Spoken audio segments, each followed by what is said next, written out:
पुण्य के आश्रयों में निमित्तभूत प्रशस्त राग की अभिव्यक्ति कैसे होती है, इस पर आचार्य कुंद हम सबका मार्गदर्शन कर रहे हैं। पिछले दिनों हमने ये बात अच्छे से जाना कि पुण्य का हमारे जीवन में क्या स्थान है। हमें पुण्य का आश्रय लेना है, लेकिन पुण्य के फल भोग की तरफ बिल्कुल भी दृष्टि नहीं होनी चाहिए। पुण्य हमारे जीवन में एक महत्वपूर्ण स्थान रखता है और भौतिक और आध्यात्मिक दोनों विकास में साधक बनता है। दरअसल पुण्य की स्थिति हमारी जीवन नौका को चलाने के लिए अनुकूल वायु की तरह है, जो हमारी नौका की गति को बढ़ाता है, और पाप प्रतिकूल वायु है जो हमारी गति को अवरुद्ध करता है।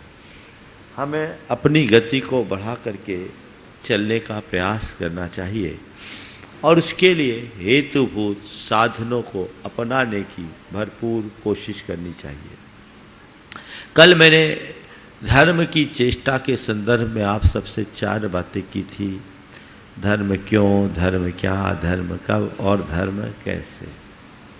आज पुनः उसी धर्म चेष्टा की ही बात 4 बातों में करूंगा। धर्म निष्ठा, धर्म चर्चा, धर्मचर्या और धर्म प्रभावना।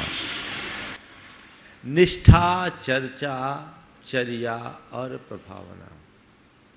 सबसे पहली आवश्यकता धर्म निष्ठा की है। हम किसी भी व्यक्ति को जो थोड़े धार्मिक दिखते हैं, हम कहते हैं बड़े धर्मनिष्ठ हैं।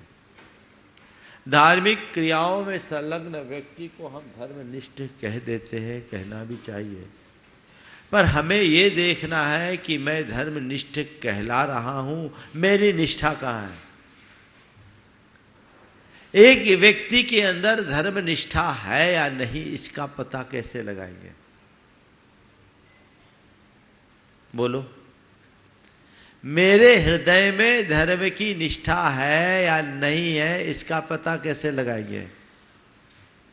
बड़ा सीधा सीधा है। जो धार्मिक क्रियाकलापों में संलग्न दिखेगा उसे हम धर्मनिष्ठ मानेंगे, और जो इन सब चीजों से दूर रहेगा हम समझेंगे इसकी धर्म में निष्ठा नहीं है।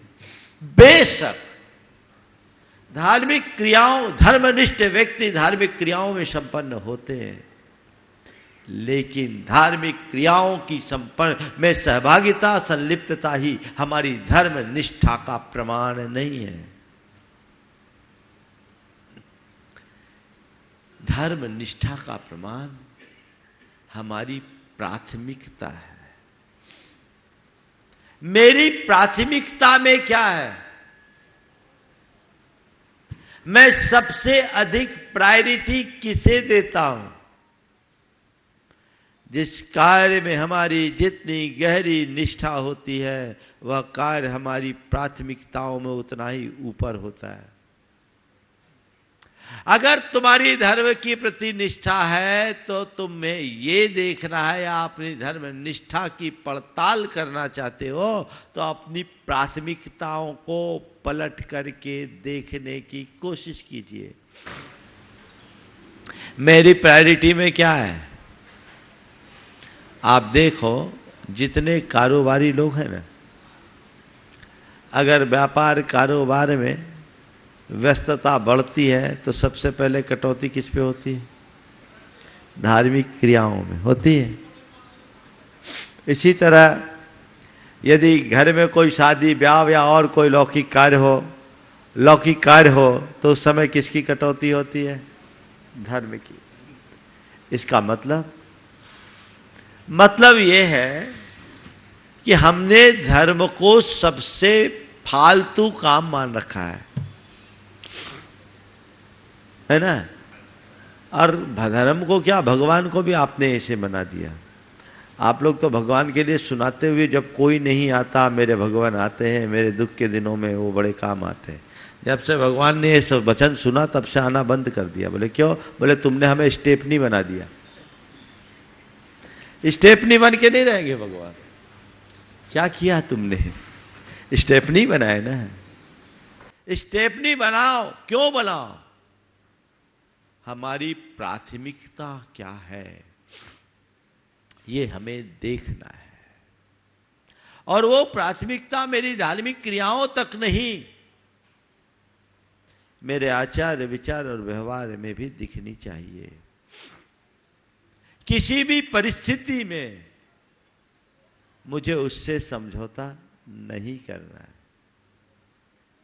कदाचित मेरी क्रियाओं में कुछ समय काल के अनुरूप परिवर्तन हो जाए, वो स्वीकार्य है, लेकिन मेरे भावों और विचारों में कभी दोयमपना नहीं होना चाहिए। जो सच्चे अर्थों में धर्मनिष्ठ व्यक्ति होते हैं वो धर्म को पालने के लिए सब त्यागने को भी तैयार हो जाते हैं। आज